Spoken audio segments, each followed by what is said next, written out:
Hey friends, welcome to Load of Crock. Although our friend Phil the groundhog did not see a shadow this year, which was fantastic news, it certainly still feels like winter. So we're making chili.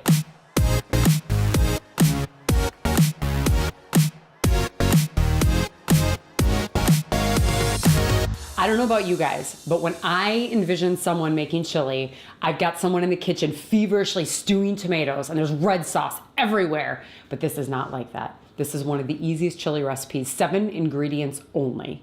And it's not your typical hot chili, it's a little bit sweet. It does call for brown sugar and cinnamon. This recipe is from my mom, so sorry in advance, I might be giving away a huge family secret. First, you'll want to fry up your pound of hamburger.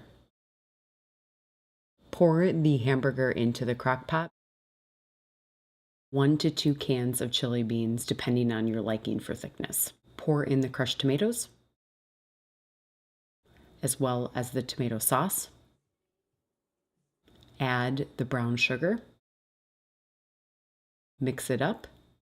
Add the tomato juice, again, as much to your liking for thickness. Add the cinnamon, mixing it all together.